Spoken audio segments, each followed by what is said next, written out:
Hey, it's Jean with C&J Farm. We're an educational herb, egg, music, and cut flower farm right here in beautiful Matthews County, Virginia. It has been an extremely hot summer. Oh, and before I forget, please do hit the like button. That really helps. And, you know, we're fast closing in on 500 subscribers, so please subscribe if you enjoy our YouTube check-ins here.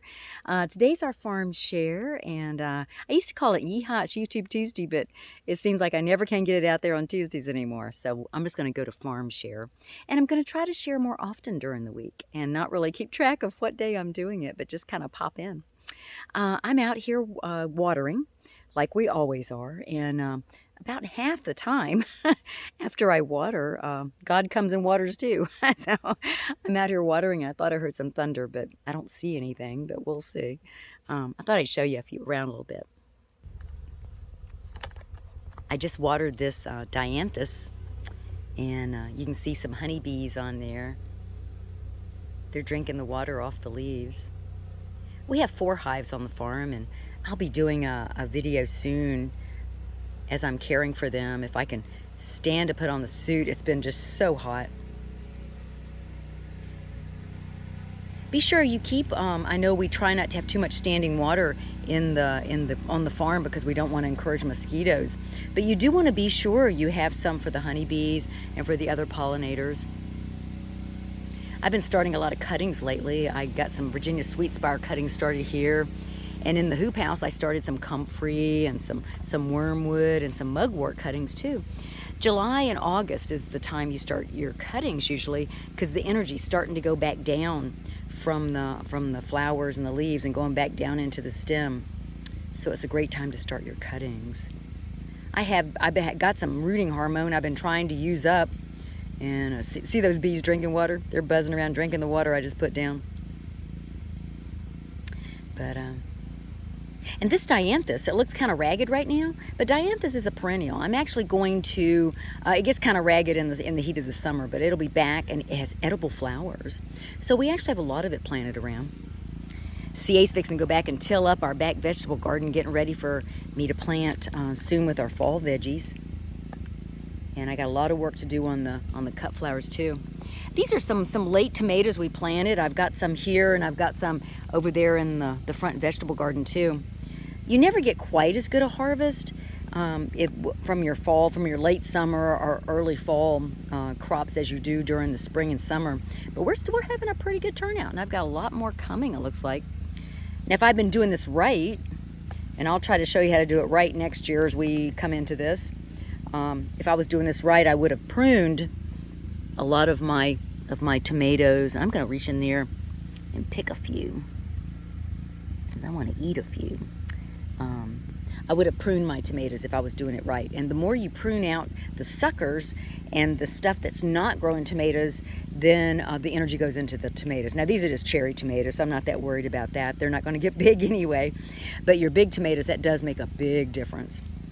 And you know, one thing I would say too is be sure you're focusing, okay? Whether you got a farm or just a garden or whatever you're doing, try to focus. It's been hard to focus lately. Just so much going on. It just kind of distracts you. And so I had all this lavender on this low bed here, and you can see where I need to rip it up. There's grass growing all up underneath that weed block fabric, so I'm gonna rip that up and weed that, and then put the weed block back. But I had a lot of the stuff up there on the table, a lot of the lavenders, the little lavenders and stuff down here, and I wondered how come they're dying. I noticed they were looking bad, but I wasn't focusing, and so I didn't realize until recently that black is just way too hot for this heat of the summer. So I quickly moved everything up, and everything's doing a whole lot better. So a lot of these little lavenders. There goes CA, he's going back to till. We try not to till much, but sometimes you just got to get a grasp on it. I still have a few that aren't doing good where I cooked them. That one right there and looking good. But a lot of my little lavenders are looking good. I got them off that black plastic because that was not good. But you gotta be sure you focus, you know? Gotta focus. I got some late okra. I was running so late getting them planted this year because we were busy here at the farm, not at the farm. We were landscaping, so I was really distracted. But I planted my okra plants over here, and I'm actually getting some okra.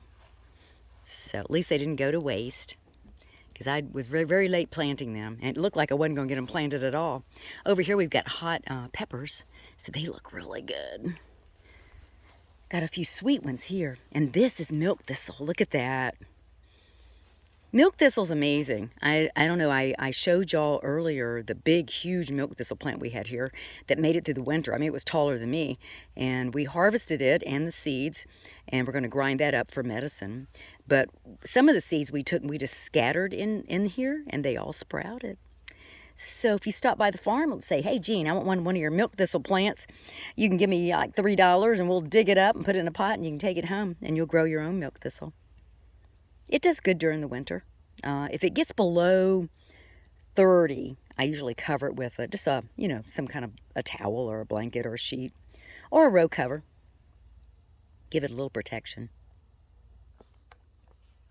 Anyway, it's still pretty hot today. But ooh, I see passion flower blooming. I thought it was done. Look a look. Oh yeah. Ooh, there's more blooms coming. Isn't it pretty? Isn't it pretty? I thought it was done. I am going to harvest some more of this, a mix of the blooms and the leaves. Passion flower is one of my favorites. It's very helpful, helping to calm your mind and help you sleep at night. It's one of my favorites. You ought to try it too. Stop by the farm. I'll mix you up a tea blend with it in it. Thank you, and I'll check in soon with another farm share. Be well.